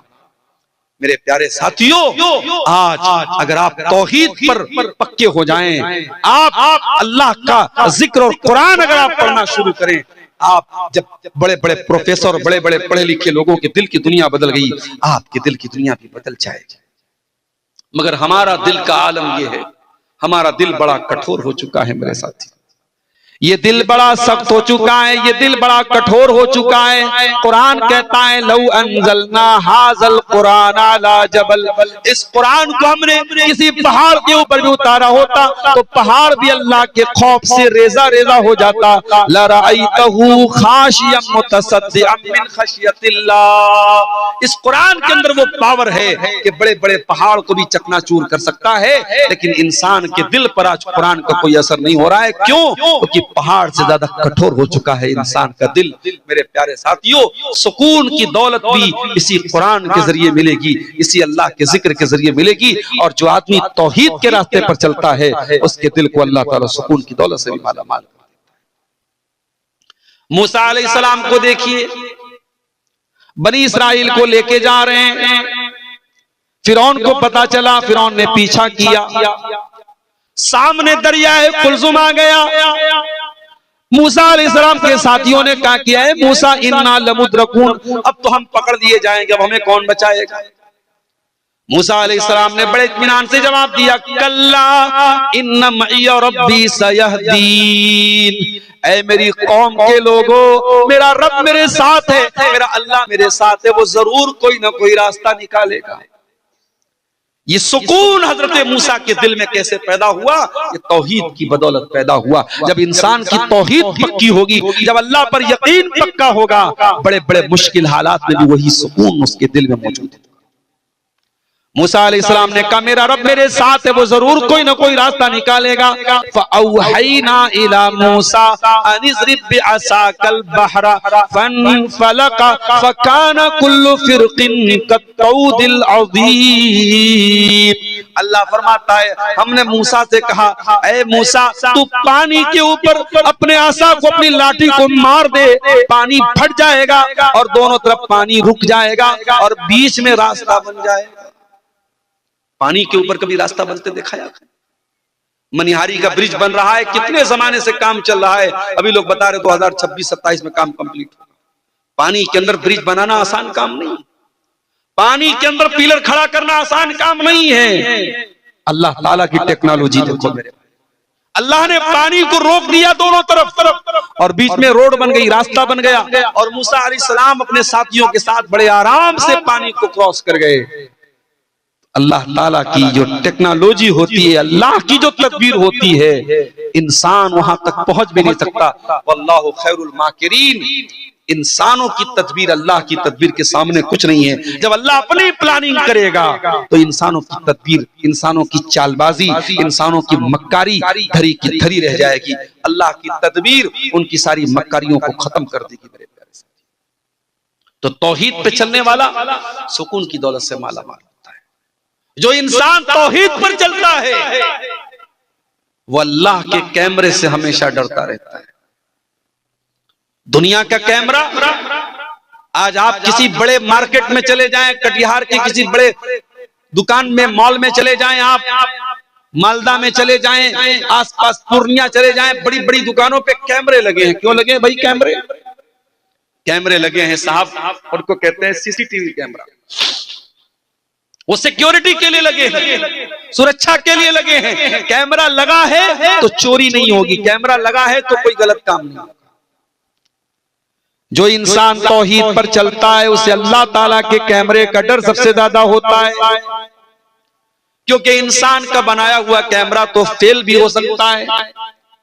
इंसान के बने हुए कैमरे में जो चीजें रिकॉर्ड हो रही हैं उनका टाइम होता है, 1 महीना तक रिकॉर्ड होंगी, 6 महीने तक रिकॉर्ड होंगी, 1 साल तक रिकॉर्ड होंगी, उसके बाद वो फाइल डिलीट हो जाएगी, खत्म हो जाएगी। लेकिन अल्लाह ताला का जो कैमरा चल रहा है, फरमाया हुआ इन्ना अलैकुम लहाफिज़ीन किरामन कातिबीन यालमून मा तफअलून। मेरे बंदो, हमने तुम्हारे अमाल को रिकॉर्ड करने के लिए फरिश्तों को लगा दिया है, वो तुम्हारी एक एक एक्टिविटी को रिकॉर्ड कर रहे हैं और जो कुछ तुम कर रहे हो मेरे फरिश्ते रिकॉर्ड कर रहे हैं। और फरिश्तों की जो ये रिकॉर्डिंग हो रही है, ये डिलीट होने वाली नहीं है, ये बंद होने वाली नहीं है मेरे प्यारे साथी। जो इंसान तौहीद पे चलता है उसे अल्लाह की पकड़ का डर होता है कि अल्लाह ताला से बच के कहां जाएंगे। यही वजह है हजरत लुकमान अपने बच्चे से कहते हैं, या बुनैया इन्नहा इन तकुम मिस्काला हब्बतिन मिन खरदल, ऐ मेरे बच्चे, अगर एक राई के दाने के बराबर भी कोई चीज होगी, फतकुन फी सखरा, और किसी चट्टान के अंदर वो चीज छुपी हुई होगी, औ फी समा, आसमानों में कहीं होगी, औ फिल अर्ज़ी, या जमीन पे कहीं होगी, अल्लाह ताला राई के दाने के बराबर चीज को भी सामने ले आए। अल्लाह के नबी के पास एक सहाबी आए, कहा अल्लाह के रसूल, मेरे कुछ गुलाम हैं, मेरे साथ बदतमीजी करते हैं, मैं कभी कभी मार देता हूं, बुरा भला कहता हूं। अरे अल्लाह के रसूल, क्या मेरी पकड़ होगी अल्लाह के यहां? अपने गुलामों को अगर मार दिया, पीट दिया, बुरा भला कह दिया, क्या मेरी पकड़ होगी अल्लाह के यहां? अल्लाह के नबी ने कुरान की आयत पढ़ी, वनज़उल मवाज़ीनल क़िस्त लियौमिल क़ियामह, हम कयामत के दिन इंसाफ का तराजू रखेंगे, फला तुज़लमु नफ्सुन शैया, और कयामत के दिन अल्लाह के तराजू पर किसी के साथ कोई अन्याय नहीं होगा। व इनकाना मिस्काला हब्बतिन मिन खरदलिन अतैना बिहा, और एक राई के दाने के बराबर भी अगर तुम्हारा कोई अमल होगा, अल्लाह के तराजू पर सामने आ जाएगा। व कफा बिना हासिबीन, मेरे बंदो, जब हम हिसाब लेंगे तो पूरा पूरा लेंगे। अल्लाह के नबी ने कुरान की आयत पढ़ी और कहा कि ऐ मेरे सहाबी, आप अपने गुलामों को जो मारते हैं, पीटते हैं, जो बुरा भला कहते हैं, उसको कैलकुलेट किया जाएगा, उसको नापा जाएगा, उसको तौला जाएगा। अगर आपके गुलामों की जो बदतमीजी है, आपके गुलामों की जो नाफरमानी है, अगर वो ज्यादा निकली और आपकी सजा कम निकली, तो आपको उनकी नेकी मिल जाएगी, आपके गुनाह कुछ कम हो जाएंगे। लेकिन अगर आपने अपने गुलामों को जो सजा दी है, जो मारा है, जो पीटा है, अगर आपकी सजा ज्यादा है और आपके गुलामों की गलती कम है, तो फिर उनके गुनाह आपके ऊपर लादे जाएंगे और आपको अपनी नेकियों से हाथ धोना पड़ेगा। अल्लाह। सहाबी एक कोने में जाके रोने लगे, बड़ी देर तक रोते रहे, आंसू बहाते रहे, और रोते हुए कहने लगे, अल्लाह के नबी, इन्नी उशहिदुका अला अन्नहुम अहरार, अल्लाह के नबी, इतना बड़ा खतरा मैं मोल नहीं ले सकता, अपने गुलामों को मैं मार रहा हूँ, पीट रहा हूँ, अगर इसके बदले कयामत के दिन मुझे उनके गुनाह मेरे ऊपर लाद दिए जाएं और मेरी नेकियों से मुझे हाथ धोना पड़े, मैं इतना बड़ा रिस्क नहीं ले सकता, मैं इतना बड़ा खतरा मोल नहीं ले सकता। अल्लाह के नबी, मैं आपको गवाह बना के कहता हूँ, मैं अपने सारे गुलामों को आजाद कर रहा हूं। ये होती है तौहीद की बरकत। जब इंसान तौहीद पे चलता है, उसके दिल में अल्लाह का डर होता है कि मुझे अल्लाह को हिसाब देना है।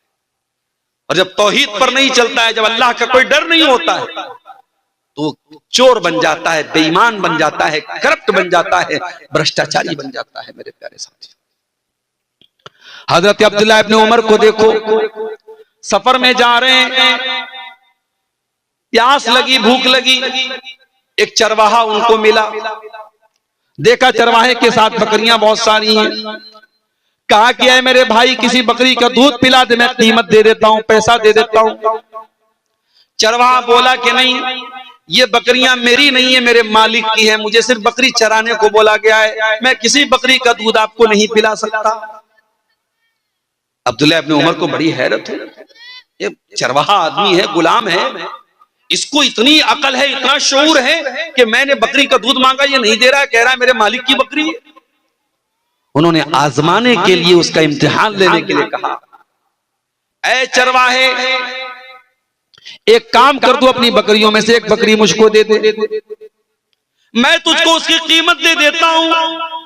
मालिक पूछे तो बता देना कि बकरी को भेड़िया लेके चला गया, भेड़िया आया था, एक बकरी को लेके चला गया, मालिक तुझे कोई सजा नहीं देगा और तुझे पैसे भी मिल जाएंगे, तेरा भी काम बन जाएगा, मेरा भी काम बन जाएगा, मैं बकरी का दूध दो लूंगा, जरूरत पड़ी तो ज़बा कर लूंगा, मेरा भी फायदा, तेरा भी फायदा। चरवाहे ने कहा बहुत अच्छे, बहुत अच्छे, बहुत अच्छा ऑफर पेश किया। अय अब्दुल्लाह इब्न उमर, आपका ऑफर बुरा नहीं, आपका ऑफर बहुत अच्छा है।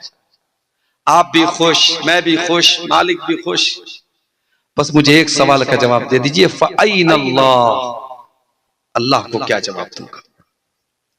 कल अल्लाह पूछेगा कयामत के दिन कि तूने अपने मालिक के साथ गद्दारी की, चीटिंग की, फ्रॉड किया, धोखा किया, बेवकूफ बनाया अपने मालिक को।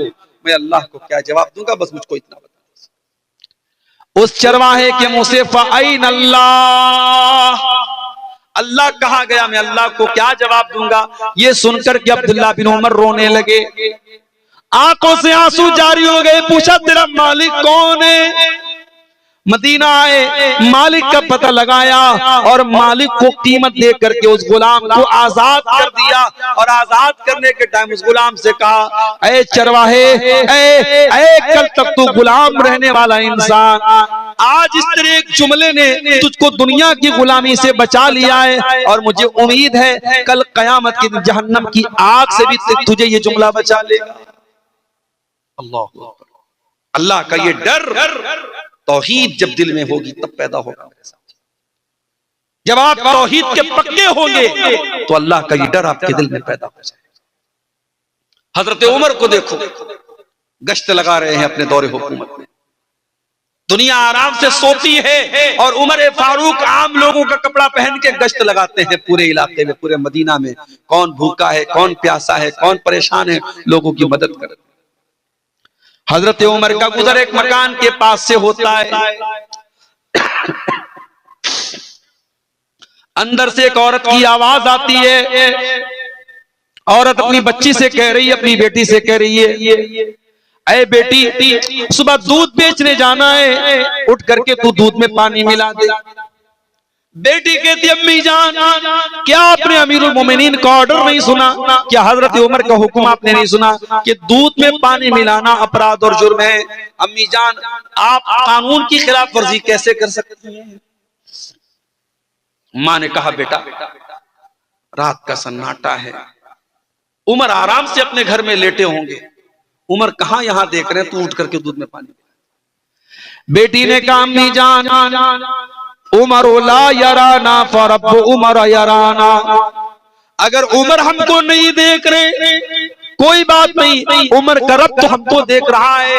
अम्मी जान, कल कयामत के दिन अल्लाह ताला पूछेगा, जब उमर का रब पूछेगा कि तूने दूध में पानी मिला करके फ्रॉड क्यों किया, धोखा क्यों किया, तूने लोगों को असली दूध के नाम पे मिलावटी दूध क्यों बेचा? अम्मी जान, हम अल्लाह को क्या जवाब देंगे? क्या अल्लाह भी नहीं देख रहा है?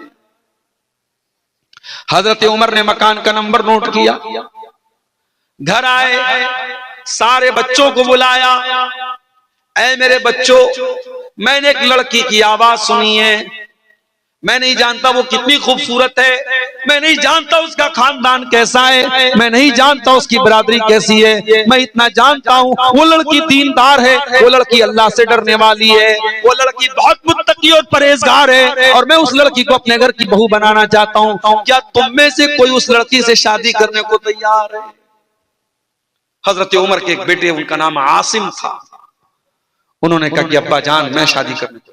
अल्लाह, यहां तो जब तक पूरा जोग्राफिया न तय कर लिया जाए, लड़की कितनी पढ़ी लिखी है, लड़की कितनी खूबसूरत है, लड़की कितनी स्मार्ट है, उसकी इंस्टाग्राम पर कितनी आईडी है, व्हाट्सएप पर कितने नंबर हैं, कौन सा मोबाइल वो चलाती है, जब तक सारा जोग्राफिया न पता कर लिया तब तक रिश्ता कहां तय होता है?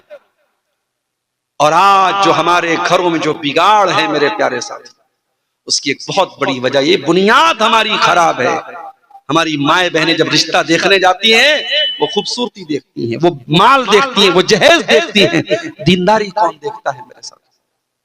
दीनदार बच्चियां घरों में बैठी हैं, कोई रिश्ता पूछने वाला नहीं है। अगर उनकी शक्ल सूरत कुछ कम है, कुछ 19 है, कुछ रंग सांवला है, बहुत दीनदार है, बहुत अच्छी है, बहुत नमाजी है, बहुत इल्म वाली है, उनके रिश्ते अच्छे नहीं मिल रहे हैं। और जो बदचलन भी है, बेहया भी है, बेशरम भी है, लेकिन खूबसूरत है, उसके रिश्ते फौरन मिल जाते हैं। मेरे प्यारे भाइयों, जब आपने खूबसूरती को मेयार बनाया है, जब आपने रंग को मेयार बनाया है, जब आपने हुस्न को मेयार बनाया है और दीन को साइड रख दिया है, तो फिर रोते क्यों हो?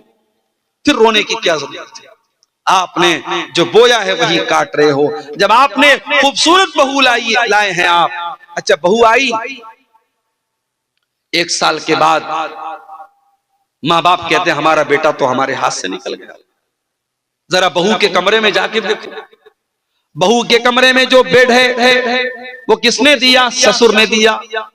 अलमारी किसने दी? ससुराल से मिली। आपका बेटा जिस फ्रिज का पानी पी रहा है वो कहां से आई? ससुराल से आई। आपका बेटा जिस बुलेट में घूम रहा है वो बुलेट कहां से आई? ससुराल से आई। गाड़ी ससुराल की, मसेरी ससुराल की, फ्रिज ससुराल की, अलमारी ससुराल की।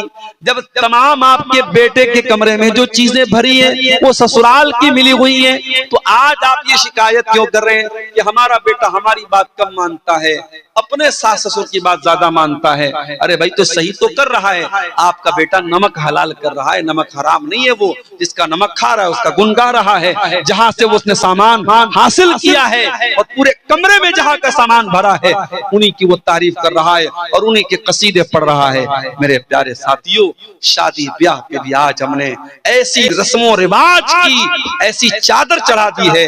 आज मैं बार बार तकरीरों में ये बात कहता हूं, आज हमने निकाह को मुश्किल बना दिया है।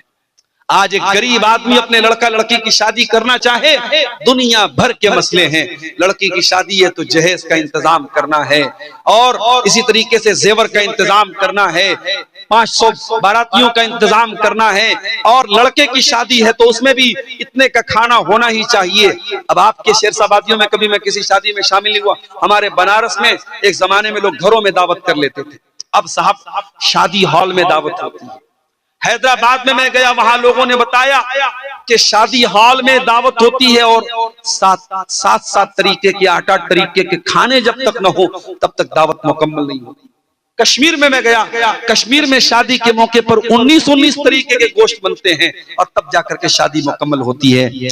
आपने शादी को इतना मुश्किल बनाया है और जिना 500 रुपये में और 200 रुपये में हो रहा है। मेरे प्यारे साथियों, जब आप हलाल को मुश्किल करेंगे हराम आम हो जाएगा। मेरे नबी ने निकाह को इतना आसान बनाया था, इतना आसान बनाया था। लड़की का अगर वली राजी है और लड़का राजी है, 2 गवाहों ने आकर के उनके सामने लड़के ने कबूल कर लिया और महर में अगर कोई रुपया पैसा नहीं था, अगर लड़के को कुरान की कुछ आयतें भी याद है और उसने इसी को महर बना दिया कि मैं अपनी होने वाली बीवी को कुरान की आयतें सिखा दूंगा, यही महर बन गया। और ऐसा भी निकाह हुआ है नबी के दौर में। मेरे प्यारे साथियों, जब आप निकाह को मुश्किल बनाएंगे जिना आसान होगा। और आज जिना आसान हो चुका है और आम हो चुका है, और वो गुनाह जिसके बारे में कुरान कहता है वला तक़रबुज़ ज़िना, तुम जिना के करीब भी मत जाना। आज शायद कोई घर बचा हो, कोई गांव बचा हो, कोई खानदान बचा हो जहां इस गुनाह की आग की लपटें न पहुंच चुकी हो। जो इस्लाम की नजर में तीसरा बड़ा गुनाह था, शिर्क के बाद और कत्ल के बाद जो टॉप क्राइम है, तो इस्लाम की नजर में तीसरा बड़ा गुनाह है। आज मुसलमानों की बस्तियों में, मुसलमानों के गांव में, मुसलमानों के इलाकों में जिना आम हो रहा है मेरे प्यारे साथियों। और हालात यहां तक पहुंच चुके हैं कि अब मुसलमान लड़कियों का ताल्लुक गैर मुस्लिम लड़कों के साथ भी हो रहा है। यहां तक हालात पहुंच चुके हैं मेरे प्यारे साथियों। जब आप तौहीद के पक्के होंगे, आपके दिल में अल्लाह का डर होगा, तो आप जिना से भी अपने आप को बचाएंगे, आप अपनी शर्मगाह की भी हिफाजत करेंगे, एक औरत अपनी आबरू की भी हिफाजत करेगी।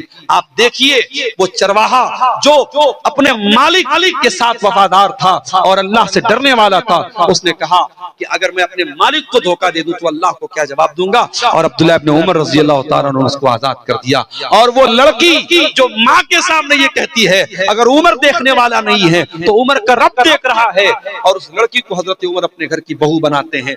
और बाद में उसी लड़की की औलाद में से एक इंसान पैदा होते हैं जिनका नाम उमर बिन अब्दुल अजीज रहमतुल्लाहि अलैह है, जिनको उमर सानी कहा जाता है। मेरे प्यारे साथियों, तौहीद के इस अकीदे में पक्के हो जाइए, तौहीद को मजबूत कीजिए। जब आप तौहीद के पक्के होंगे तो आप देखेंगे आपका अखलाक भी ठीक हो रहा है, आपका कैरेक्टर भी दुरुस्त हो रहा है, आपके सुलूक पर भी उसका असर पड़ रहा है।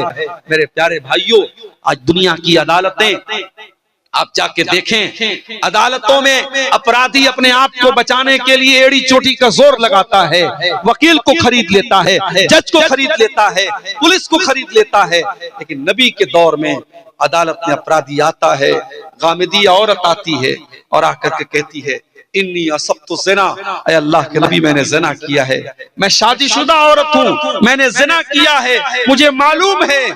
शादीशुदा अगर ज़िना कर ले उसकी सजा इस्लाम में पत्थरों से मार मार के खत्म कर देना है। ऐ अल्लाह के नबी मैंने बहुत बड़ा गुनाह कर लिया है, मुझे पाक कर दीजिए, मुझे दुनिया में सजा दे दीजिए ताकि आखिरत में मुझे ज़िना की सजा न झेलनी पड़े। अल्लाह के नबी ने पहले तो टालने की कोशिश की, आपने कहा ले जाओ इसको, क्या बक रही है ये, जाने दो इसको। उस औरत ने कहा, अल्लाह के नबी इन्नी लहुबला, मैं पेट से हूं, मेरे पेट में हमल भी है, बच्चा भी है, मैं झूठ नहीं बोल रही हूं, मुझे सजा दे दीजिए ज़िना। आपने कहा ठीक है जाओ, जब बच्चा जन्म ले, जब बच्चा पैदा हो जाए तब तुम मेरे पास आना।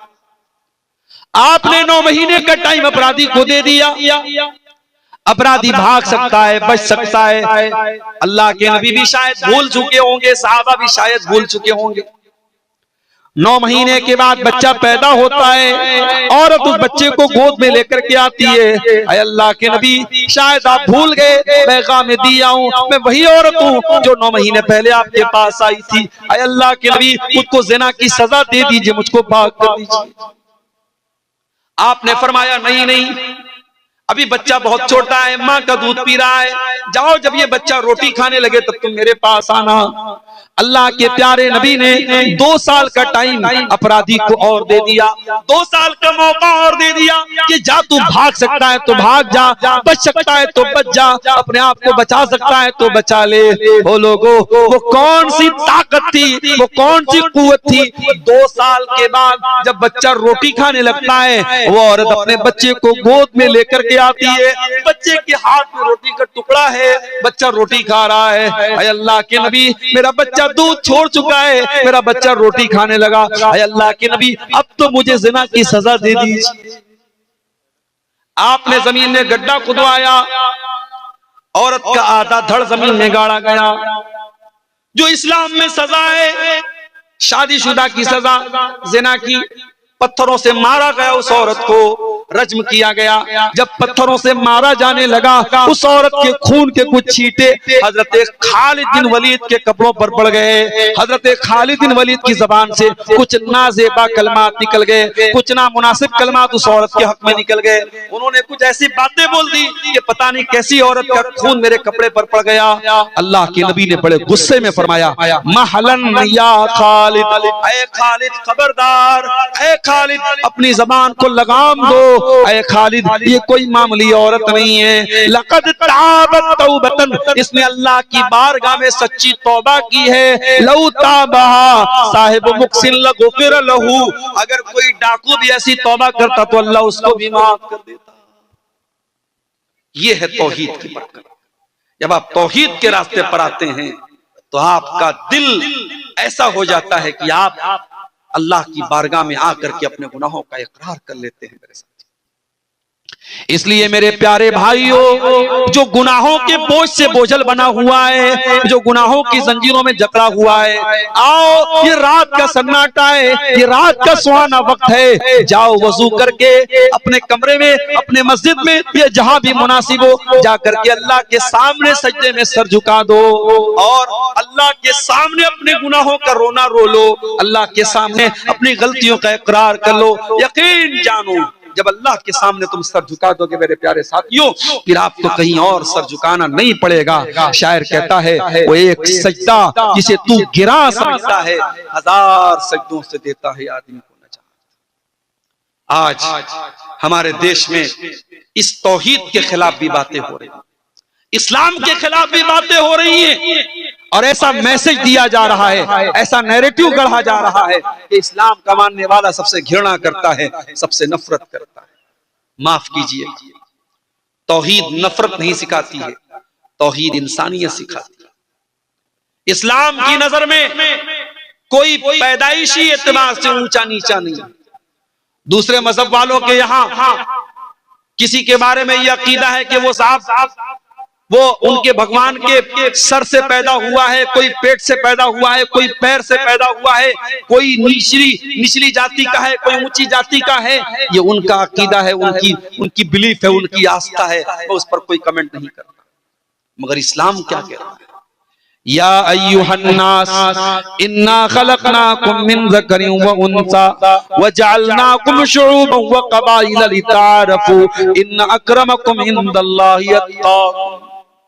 हे मानव जाति, हे इंसानों, तुम एक माता पिता की संतान हो, आदम की औलाद हो, हव्वा की औलाद हो। हाँ, तुम्हारे कबीले अलग अलग है, तुम्हारे खानदान अलग अलग हैं। कोई शेरशाहबादी है, कोई अंसारी है, कोई शेख है, कोई बंगाली है, कोई बिहार का रहने वाला है, कोई कुरैशी है, कोई उस्मानी है, कोई कुछ है। ये खानदान अलग अलग है, ये बिरादरियां अलग अलग हैं। ओ लोगों, ये बिरादरियां इसलिए नहीं है लितारफू, ताकि तुम एक दूसरे को अपने से ऊंचा समझो। नहीं, ये बिरादरियां तो पहचान के लिए हैं, ये बिरादरियां तो तुम्हें एक दूसरे को जानने के लिए हैं। इन्ना करमकुम इंदल्लाहि अत्क़ाकुम। अल्लाह ताला क्या तुम्हारी मेरिट अगर बनेगी तो तकवा की बुनियाद पे बनेगी। अल्लाह क्या तुम्हारा दर्जा अगर तय होगा तो तकवा की बुनियाद पे होगा। आप कौन सी बिरादरी के हैं, कौन से खानदान के हैं, आपका बाप कौन था, अल्लाह क्या ये नहीं देखा जाएगा? अल्लाह क्या आपका तकवा आपकी मेरिट तय करेगा। मेरे प्यारे साथियों, हजरत नूह अलैहिस्सलाम का बेटा एक नबी का बेटा होने के बावजूद डूब गया, और शायर कहता है बगावत पर हुआ मादा तो डूबे नूह का बेटा। यहाँ नामो नसब की बरतरी से कुछ नहीं होता। नबी का अपना चचा अबू लहब बहुत खूबसूरत भी था, बहुत गोरा चट्टा भी था, अब्दुल मुत्तलिब का बेटा था, हाशिम का पोता था, मालदार भी था। लेकिन उसने जब इस्लाम की मुखालफत की, जब तौहीद की मुखालफत की, कयामत तक के लिए कुरान में उसके बारे में आयत नाजिल हो गई, तब्बत यदा अबी लहबिन व तब, अबू लहब के दोनों हाथ टूट जाए और अबू लहब बर्बाद हो जाए। मेरे प्यारे साथियों, इसलिए आप जब तौहीद के रास्ते पर चलते हैं तो तौहीद एक ऐसी चीज है जो आपको इंसानी भाईचारा भी देती है। इसलिए भारत में जो लोग ये गलतफहमी फैला रहे हैं कि इस्लाम नफरत को बढ़ावा देता है, नहीं, इस्लाम तो भाईचारे को बढ़ावा देता है। हाँ, इस्लाम ये जरूर सिखाता है कि सृष्टि करने वाले की इबादत करो, मखलूक की नहीं, खालिक की इबादत करो, क्रिएशन की नहीं, क्रिएटर की इबादत करो, जमीन व आसमान की नहीं, जमीन व आसमान बनाने वाले की इबादत करो। दुनिया की और सारी मजहबी जो ताकतें हैं वो ये कहती हैं सब कुछ खुदा है, और इस्लाम ये कहता है सब कुछ खुदा का है, सब कुछ अल्लाह का है, सब कुछ अल्लाह की तरफ से है। और जब मरने वाला मरता है मुसलमानों के यहाँ तो हम एक जुमला पढ़ते हैं, इन्ना लिल्लाहि व इन्ना इलैहि राजिऊन, कि हम सब अल्लाह की प्रॉपर्टी हैं और हमें मर के अल्लाह ही की तरफ पलट के जाना है।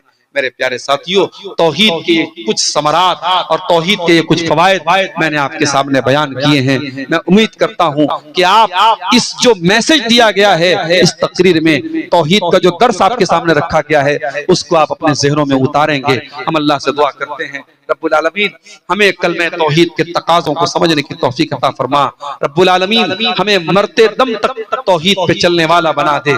इलाल आलमीन हमें शिर्क व बिदअत से हमारी हिफाजत फरमा। ऐ अल्लाह, जिस इदारे के लिए आज का ये प्रोग्राम मुनक़िद हुआ है, इस अच्छा कब्रिस्तान के लिए, अल्लाह ताला इस कब्रिस्तान की तामीर या उसकी जो जमीन के लिए जो ताउन जिन लोगों ने किया है, अल्लाह उस ताउन को कबूल फरमाए। और जिन लोगों ने इसमें हिस्सा नहीं लिया है उनसे भी बड़े अदब से गुजारिश करूंगा, जाते जाते, चूंकि कब्रिस्तान की जमीन भी आप अभी कल गाजीपुर में मेरा एक प्रोग्राम था, वहां लोगों के पास अपना कब्रिस्तान नहीं था, तो लोग अपने घरों में ही अपने मुर्दों को दफन कर देते थे, और वहां पे बाकायदा कहीं कहीं कब्र के ऊपर मकान बना हुआ है। तो ये कब्र की भी बेहुरमती है और इंसानी लाश की भी बेहुरमती है। इसलिए मुसलमानों की बस्ती में कब्रिस्तान होना चाहिए, और कब्रिस्तान के लिए अगर ये प्रोग्राम हो रहा है तो बहुत अच्छा कदम है, और हमें और आपको जरूर इसमें अपना ताउन करना चाहिए। अल्लाह ताला हमारी नेकियों को कबूल फरमाए। जब तक हम दुनिया में जिंदा रहें, इस्लाम पर जिंदा रहें, और हमारा खात्मा भी ईमान पर हो। रब्बना तक़ब्बल मिन्ना इन्नका अंतस समीउल अलीम व तुब अलैना इन्नका अंतत तव्वाबुर रहीम। व सल्लल्लाहु तआला अला नबीना मुहम्मद व अला आलिहि व सहबिहि अजमईन। वस्सलामु अलैकुम व रहमतुल्लाहि व बरकातुहू। व अलैकुम अस्सलाम व रहमतुल्लाहि व बरकातुहू। जज़ाकुमुल्लाहु खैरल जज़ा। ये थे जनाब मौलाना